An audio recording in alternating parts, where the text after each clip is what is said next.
Bom, aqui então nós temos o que eu julgo os dois principais princípios nos processos administrativos de multa, que é o da presunção de legitimidade e veracidade e o princípio da legalidade. Eu pus um versus aqui, por quê? Porque aqui é um cabo de guerra entre a administração pública e os condutores e proprietários de veículos, né? Então tá lá, de um lado a administração pública falando, olha, eu tenho presunção de veracidade. E de outro lado, o administrado, o condutor falando, olha, mas você não respeitou a lei, você não respeitou a legalidade. Então por isso a multa deve ser anulada. Então vou trazer aqui, ó, um conceito da professora Maria Silvia Zanella de Pietro sobre esse princípio da presunção de veracidade. Vou fazer a leitura aqui rapidinho. Abrange dois aspectos. De um lado, a presunção da verdade, que diz respeito à certeza dos fatos, e de outro, a presunção da legalidade, pois se a administração pública se submete à lei, presume-se, até prova em contrário, que todos os seus atos sejam verdadeiros e praticados com observância das normas legais pertinentes. Então, basicamente, é o seguinte, vamos supor que eu sou administração pública e vocês são os condutores. A minha palavra vale mais do que a sua. Se você quiser discutir isso comigo, você tem que provar. Então, basicamente, esse é o princípio da presunção de veracidade. Também, pessoal, imagina lá um agente de trânsito tendo que fazer uma autuação. Se ele tiver que ficar provando tudo que ele está fazendo lá, fica impossível autuar alguém. Então, essa prerrogativa da administração pública, ela é bem importante, porque, caso contrário, ficaria bem complicado fazer autuações. É lógico que tem autuações como a do bafômetro, por exemplo, que, né, como tem inclusive consequências criminais, ali nesse caso o agente de trânsito não basta somente ele falar, olha, estava embriagado. Não, ele tem que realmente fazer a constatação dos sinais, ele pode usar o bafômetro, ele pode encaminhar para exame clínico ou fazer um exame de sangue. São essas 4 formas de constatação da embriaguez. Então, trazer um exemplo aqui, agora, dos julgamentos, né, das nossas Jari, CETRAN. Então, trouxe aqui alguns exemplos de julgamentos para a gente estar olhando como que a administração pública está sempre utilizando esse princípio da presunção da verdade.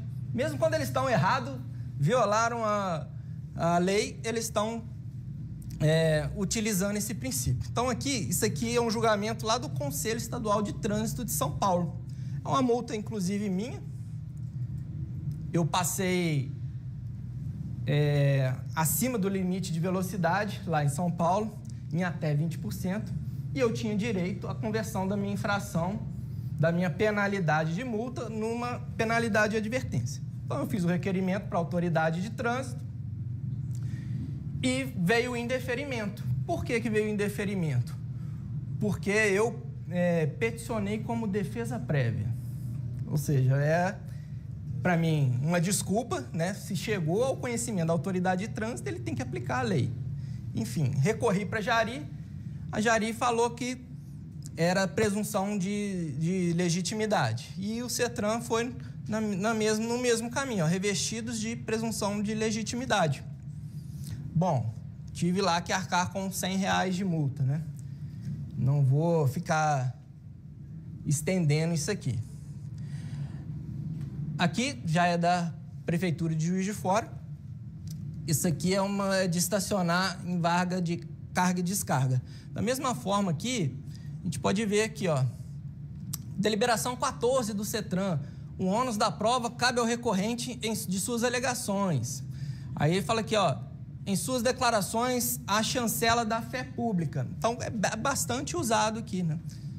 Essa questão da presunção de legitimidade. Praticamente, somente quando eles não deferem os recursos, né, as defesas, é que eles colocam essa questão da presunção.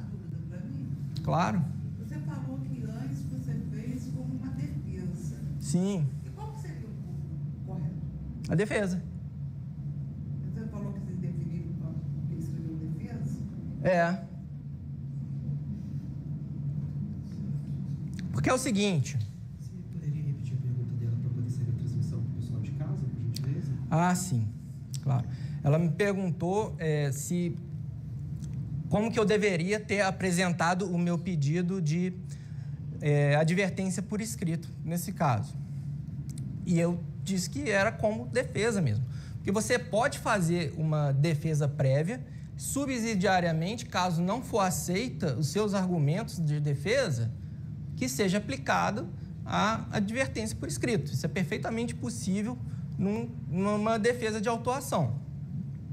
Lá na notificação que a DSV, né, que gerencia as multas de São Paulo, está escrito assim: entrar preferencialmente com a defesa pelo link tal, indicado para entrar pela internet. Quando você vai lá no site, tá lá os botões para você fazer as opções que você tem para você entrar com a defesa ou o recurso. Aí tem lá defesa de autuação, recurso a Jari e recurso ao CETRAN. Não tem um botão de penalidade e advertência por escrito. No site da Prefeitura de Juiz de Fora tem o botão de advertência por escrito. Então, a gente vai lá no botão de advertência por escrito e coloca a advertência por escrito lá. Quando a gente quer o pedido subsidiário, a gente coloca no botão da defesa prévia. Só que lá na Prefeitura de São Paulo não tinha. E eles orientavam entrar pelo site. Então, assim, é bem justo. Na minha visão, a administração pública também tem um princípio que é muito importante, que é o da autotutela. Então, que é o poder, dever de rever os seus atos quando são ilegais.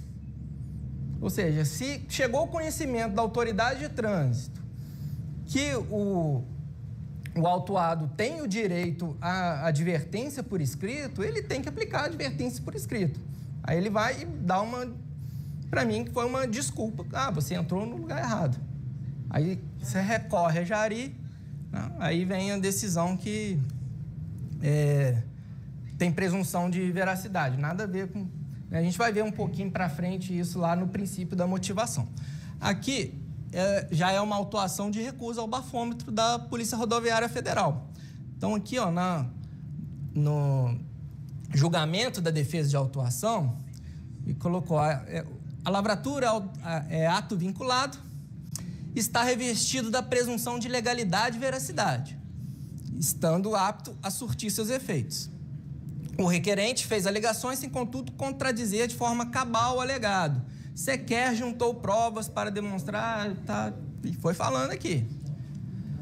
Considerando que a infração é possível ser constatada sem abordagem. Então, aqui a gente, né, já vê como que a administração pública tem muita tendência a estar utilizando o princípio da presunção da verdade, a ponto da pessoa que fez o julgamento da defesa prévia falar que a autuação de bafômetro é possível sem abordagem, né? Que é uma coisa impossível. Eu acho que o julgador, nesse caso aqui, não leu nem o que estava na defesa e nem o que ele escreveu. Bom, mas enfim, para isso existem as instâncias recursais. Agora está lá na Jari da Polícia Rodoviária Federal.